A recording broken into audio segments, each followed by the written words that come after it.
Shikues të nderuar të televizionit Adeu, jemi rikthyer në studio në hapësirën e intervistës dhe do të kem nderin të zhvillojmë intervistën me avokatin Altin Goxhaj lidhur me zhvillimet e fundit. Ai ka patur një gjyq të enjte me komunitetin LGBTQ, ndërkohë që do të komentojë edhe raportin e fundit të OSBE ODIHR për zgjedhjet parlamentare të 11 majit 2025. Zoti Goxhaj, të përshëndes dhe faleminderit. Është kënaqësi që jam mes jush, po në mënyrë të veçantë me ju, sepse në këtë gjyq ju ishit pjesë pa qenë prezent, për faktin se ju ishit parët që dhat alarmin për një film me dy djem 12 vjeçar që binin dashuri me njëri tjetrin, dhe kjo shfaqej për fëmijët e Shqipërisë sikur të ishte një film me prralla të bukura, me titullin Strange World, dhe ne reaguam pikërisht nga lajmi juaj duke organizuar një takim me komunitetin e prindërve në bazë të koalicionit për mbrojtjen e fëmijëve, dhe ja doli me sukses të anullonim atë film,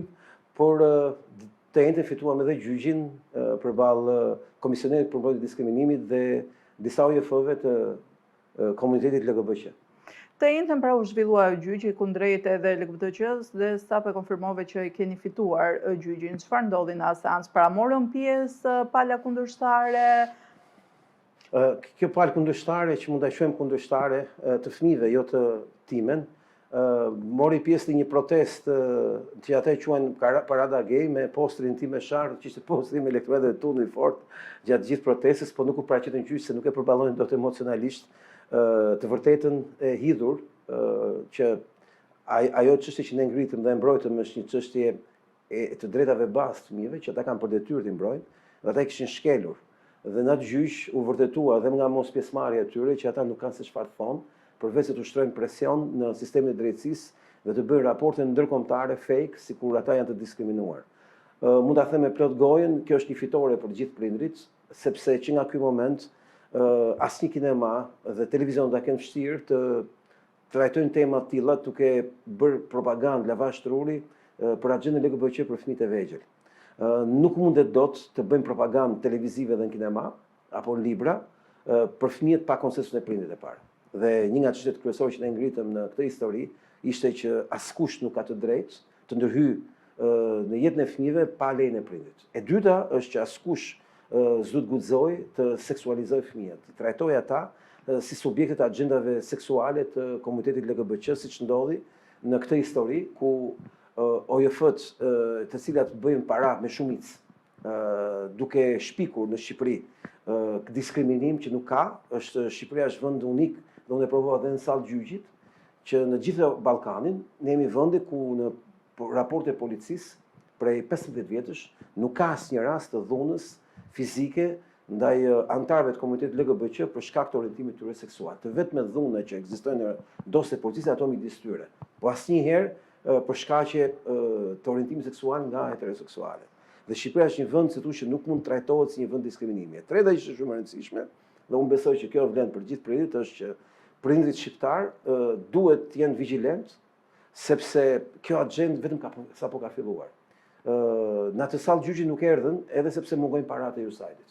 USAID-i u ka prerë këtyre, sepse është prerë vetë paratë e USAID-it. Deri dje kishin kollaj ata se merreshin fonde nga gjitha ne. Tani që Amerika ka ndryshuar sjellje dhe një pjesë e institucioneve ndërkombëtare ka ndërprer fondet e abuzimit me të drejtë e njerëzit që bëjnë këto organizata, të cilat janë bërë milionere në raport me historitë që ata kanë shpikur për Shqipërinë. Në rastin konkret është një situatë ku ne duhet të firmosim brenda vitit 2028, si ka pretenduar Rama me pasaportën europiane, legalizim martesave gay deri në 2028. Adoptimin e fëmijëve nga çiftet LGBTQ dhe mbi këtë ndërtohet edhe gjithë politika mbi surrogacinë, mbi seksualizimin e fëmijëve, mbi edukimin e tyre në shkolla, dhe prindrit kanë vetëm një armë për të mbrojtur dhe unë doja ta shfrytëzoja këtë mundësi që më keni dhënë për të folur, edhe që të bëja thirrje gjithë prindërve të Shqipërisë. Po vjen shtatori, të bëhen gati të gjithë prindrit që të bëhen antar të bordeve të prindërve. Të marrin në dorë bordet e prindërve si e vetmi kështjell për të mbrojtur jetën e fëmijëve të tyre nga agjendat përkatëse. Prindrit të ndërgjegjësohen që të bëhen antar të bordeve të prindërve të shkollës, të mbrojnë fëmijët në bordet e shkollave. Kjo është imperativ i kohës, po kjo është detyrim që ta kanë dhe fëmijëve të tyre. Të mos e bëjnë për të tjerë, ta bëjnë për veten e tyre. Po nuk e bën ata për fëmijët e tyre, kush do e bëj? unë nuk jam zgjedhur deputet që ta bëja këtë në parlament, ata kanë vetëm një armë vetë në tyre, në shkollat e tyre. Pra, Shqipëria 2030, pra programi i trumpetuar edhe nga Kryeministri Rama përfshin edhe agjendën e LGBTQ-s, pra njohjen e kësaj shoqate.